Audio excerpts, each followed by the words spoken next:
are learning about new whistleblower complaints that things are even worse than they appear. According to a letter sent to HHS by our next guest, intake shelters housing unaccompanied minor children have, quote, appalling conditions. Lice are rampant, bedding is never washed, and staff were on the job interacting with children before background checks were complete. So why are we now just hearing about this? Joining us now is Congressman James Comer, ranking member of the House Oversight and Government Reform Committee, which is bringing this to light. Congressman, thanks for joining us tonight. Thanks for having me on again. So we reached out to HHS for a statement, and here's what they told us. The care and well-being of children in our custody continues to be a top priority for HHS. We act quickly to address any concerns and have proactively closed sites that didn't meet our standards. It remains our policy to swiftly report any alleged instances of wrongdoing to our appropriate authorities. Any potential incidents previously reported would have led to an investigation and disciplinary action. Congressman, what's your reaction to that? Well, the problem they have is that we have received multiple whistleblower complaints from federal employees that were assigned to some of these temporary housing shelters that the Biden administration set up with no-bid contracts.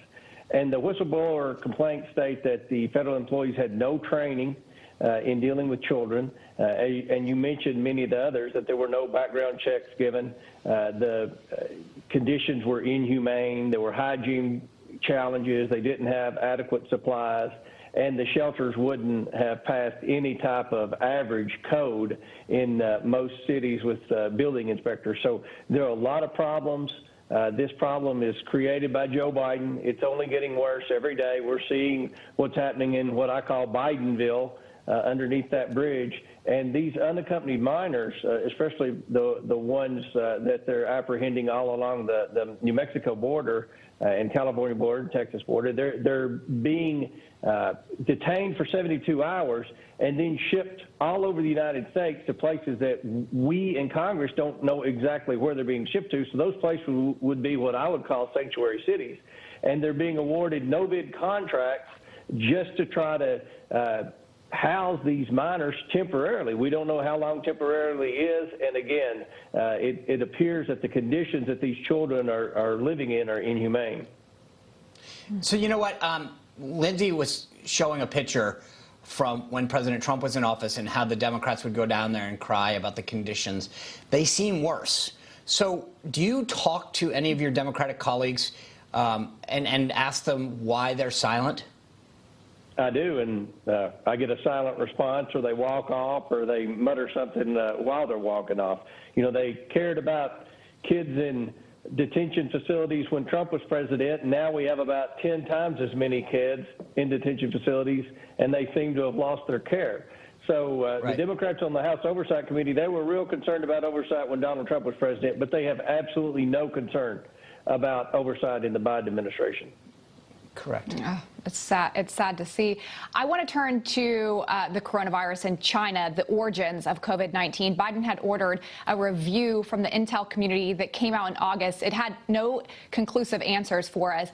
But even CNN is coming out saying the search for the source is vital. So where are we on this? Are we getting to the bottom of it, or is it all over now because of this review? Are you seeing any interest to find how the origins of this?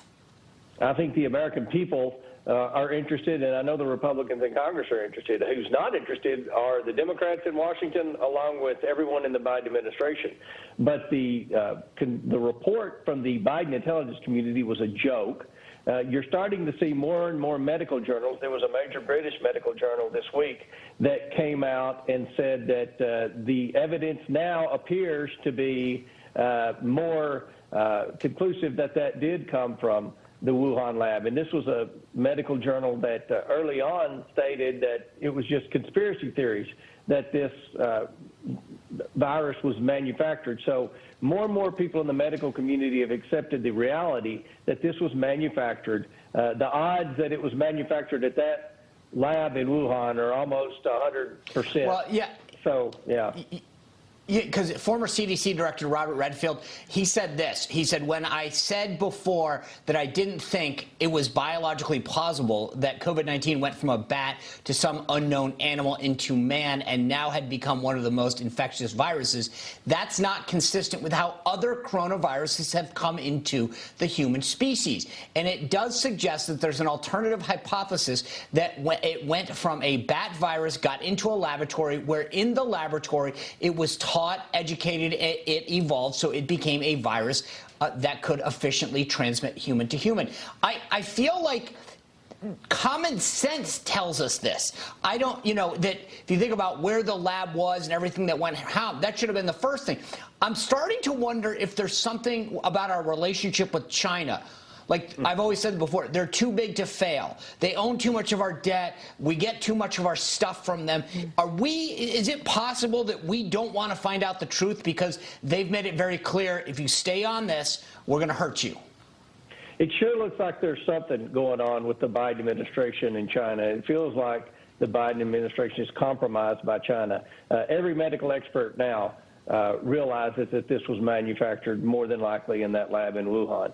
And the fact that we allowed China to destroy so much evidence early on is very discouraging. And the fact that the intelligence report that the Biden administration came out with was inconclusive and didn't mention anything like that was very disturbing. That's why we're looking into things like Hunter Biden's artwork sales and who are buying his masterpiece artwork sales. Is that China? I mean, there's something going on here with China. There's some reason that Joe Biden will not stand up to China. I mean, the Republicans, we're not accusing the Democrats of creating COVID. We're accusing China of creating the COVID virus. So why wouldn't this be a bipartisan investigation that the committee would look into?